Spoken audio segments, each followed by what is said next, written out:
उपासक को अपने इष्ट देव आराध्य देव में ऐसी प्रियता हो जाए कि अपने प्राण प्यारे के विरुद्ध हम सोच भी नहीं सकते। अपने प्राण प्यारे के विरुद्ध आचरण करने की तो बात जाने दो, हम सोच भी नहीं सकते।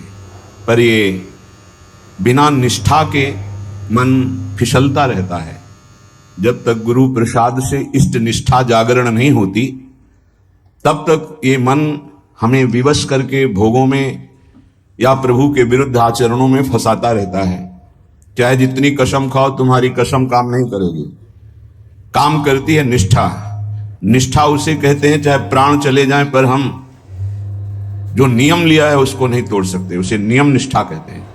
चाहे प्राण चले जाएं, गुरुदेव के विरुद्ध नहीं हो सकते, उनकी आज्ञा का पालन करने के लिए प्राणों को न्योछावर कर देंगे, ये गुरु निष्ठा होती है।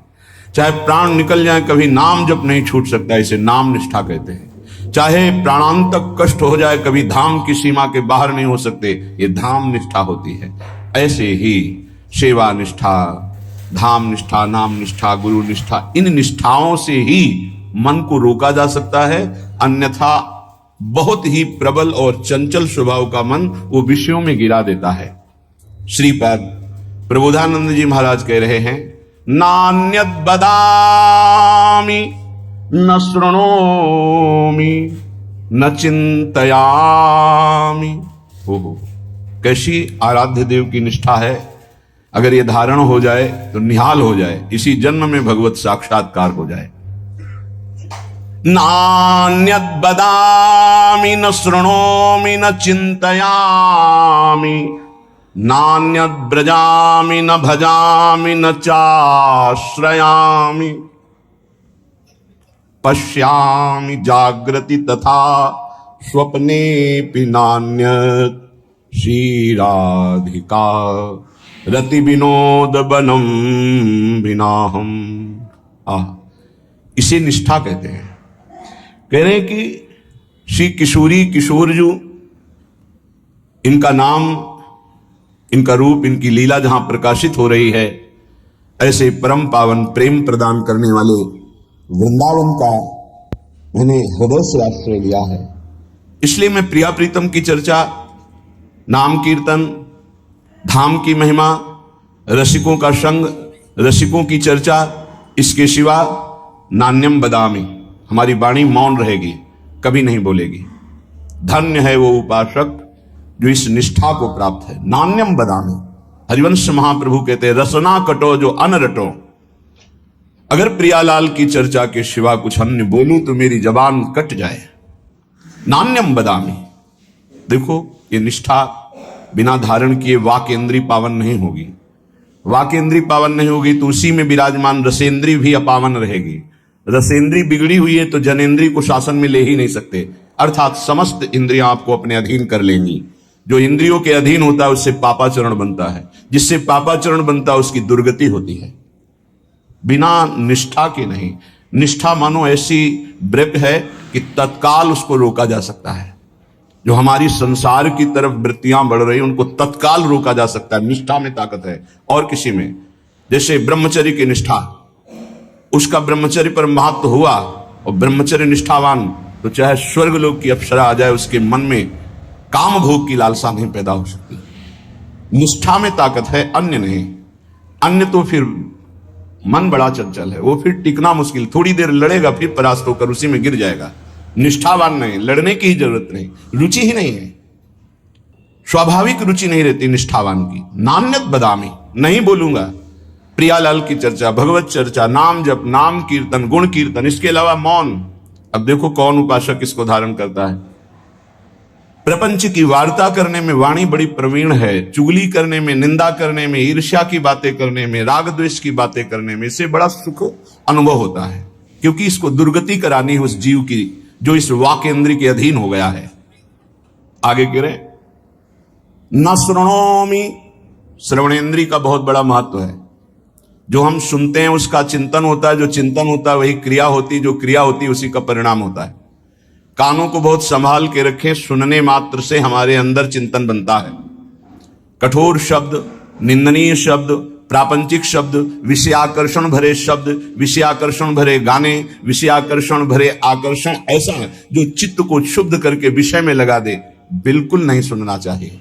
ऐसी परिस्थिति में यदि श्रवणेंद्रिय को शासन में लेने का युक्ति नहीं पता है तो कान में उंगली डाल लो और वहां से हट जाओ, नहीं तो श्रवणेंद्रिय को तत्काल अंतर्मुख किया जाता है। बाहर केवल जैसे चिड़िया चहचहा रही, आवाज मात्र है, शब्द का बोध नहीं हो सकता, क्योंकि श्रवणेंद्रिय अंतर्मुख शब्द का चिंतन कर रही, नाम का। पर यह बहुत अच्छे उपासक की स्थिति होती है जहां आपको ऐसी स्थिति ना हो और प्रपंच वार्ता हो, भगवत चर्चा रहित वार्ता हो, कान में उंगली डालकर वहां से हट जाना चाहिए, चाहे जैसी सभा हो, नहीं तो उपासना खंडित हो जाएगी, उपासना बाधित हो जाएगी। ऐसा कौन साधक करता है? जिसका लक्ष्य बन गया है भगवत प्राप्ति। अन्यथा संयोग बना तो सत्संग भी सुन लिया, संयोग बना तो कुसंग भी सुन लिया। खलऊ करें भरी पाए सुसंगु और मिटे न मलिन स्वभाव अभंगु।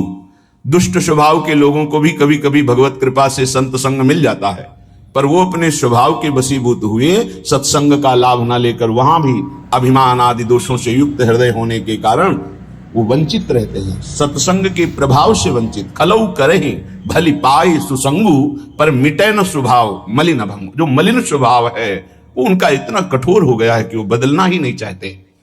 तो अपने लोग तो बड़े कृपा पात्र हैं जितने सब सुन रहे हैं।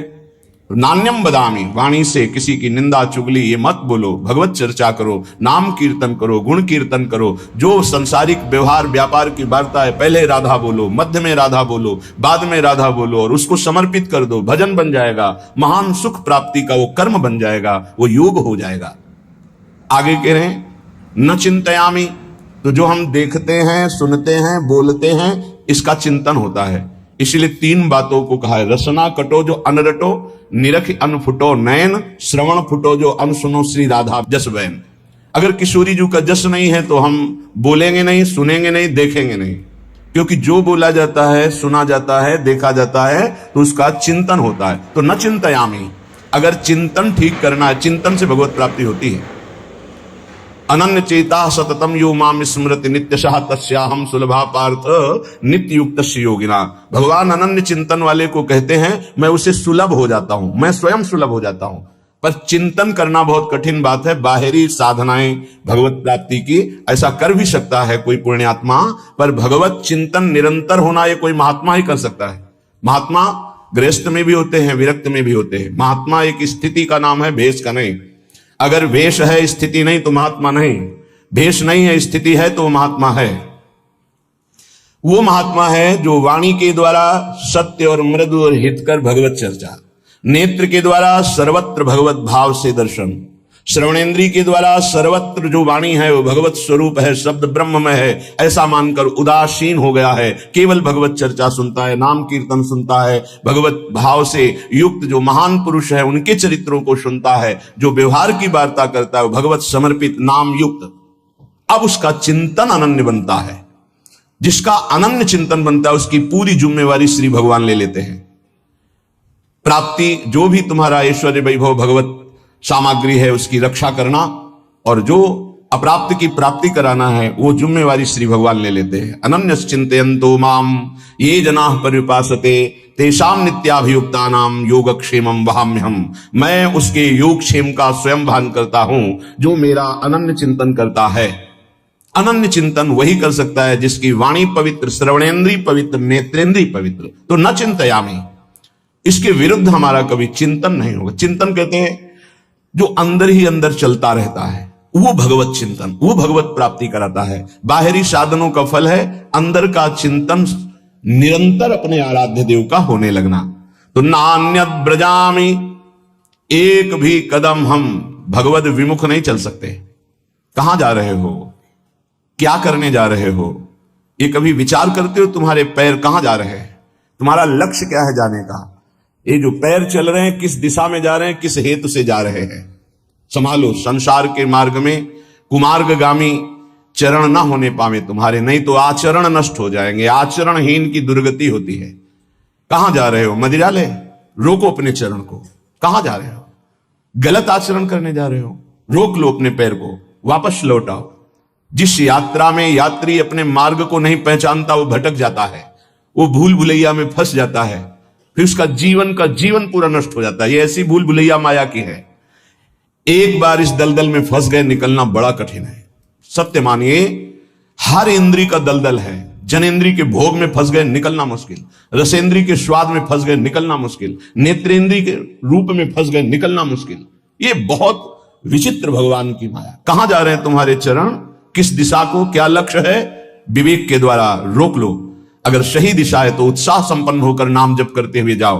अगर गलत लक्ष्य है तो तत्काल रोक लो, जबरदस्ती वापस हो जाओ। ऐसा संग, ऐसा रंग न चढ़ने पावे कि पूरा जीवन माया में व्यतीत हो जाए। यहां निष्ठा की बात कह रहे।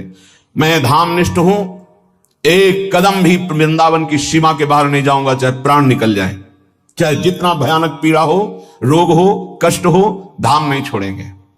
सच्ची मानिए, निष्ठा में बहुत बड़ी ताकत है। बड़े बड़े चमत्कार इस निष्ठा में देखे, बड़ा बड़ा परिवर्तन देखा। जो औषधियों से नहीं होता वो धाम निष्ठा से हो जाता है। धामनिष्ठ को कभी व्याकुल होकर, रोग से पीड़ित होकर, समस्याओं से पीड़ित होकर भागना नहीं चाहिए। हर समस्या का समाधान यही हो जाएगा, क्योंकि ललीजू के जो चरण हैं वो सुरतरु कामधेनु चिंतामणि, भगवत रसिक अनन्य अली के, जावक जुत जुग चरण लली के, ये विराजमान है स्वामिनी जी। एक बार नहीं, लाखों बार की बात है। आपकी निष्ठा केवल हो तो सेकंड लगता है, सेकंड पूरा होते होते वो बात सामने होती। कितने लाखों बार की बात कह रहा हूं, सेकंड पूरा होते होते वो बात सामने होती। फाइनल में मिनट, घंटे, दिन, ये तो बहुत बड़ी बात है। सेकंड पूरा, अच्छा ये ऐसा, बस इतना सामने, तब लगता है क्या पहले व्यवस्था होती, बाद में प्रश्न होता है। उसके उत्तर की पहले व्यवस्था होती, बाद में प्रश्न होता है। यहां समस्या का समाधान करने के लिए बाद में प्रार्थना होती, समस्या का समाधान पहले हो जाता है। प्रार्थना हुई तो पता चला वो समस्या ही नहीं है, उसका समाधान हो चुका है। क्यों? सुरतरु कामधेनु चिंतामणि, भगवत रसिक अनन्य अली के। स्वामिनी जी के चरणारविंद कल्पतरु है, चिंतामणि है, कामधेनु है। तत्काल समस्त कामनाओं को पूर्ण करने की सामर्थ्य श्री प्रियाजू के गोरे चरणारविंद में है, और वो अपने महल में यहां विराजमान है। ये उनका महल है। ऐसा कौन सा कष्ट है जो तुम्हें इतना विचलित कर दे प्यारी जू के महल को छोड़ने के लिए? ऐसा कोई कष्ट नहीं। यहां का एक प्रभाव है, बाहर भारी कष्ट से पीड़ित हो और यहां केवल आ जाओ तो आप देखोगे कलह कलेश न व्यापे ईठा ये ठौर विश्व ते न्यारी। यहां आते ही उस क्लेश का समन होने लगेगा और आपको एक आनंद की अनुभूति होने लगेगी। चाहे आप मानसिक रोगी हो या शारीरिक रोगी हो, यदि आपको रसिकों का संग मिल गया और वृंदावन का आश्रय, तो आप देखेंगे कि वो आपको प्रभावित नहीं कर पाएगा। रहेगा, प्रारब्धानुसार शरीर में रहेगा, प्रभावित नहीं कर पाएगा। बड़ी अद्भुत चमत्कारमयी वृत्ति वृंदावन की। एक परिचय के थे शिष्य, उनको कैंसर हुआ। फिर उन्होंने सूचना दी कि बहुत भयानक स्थिति है,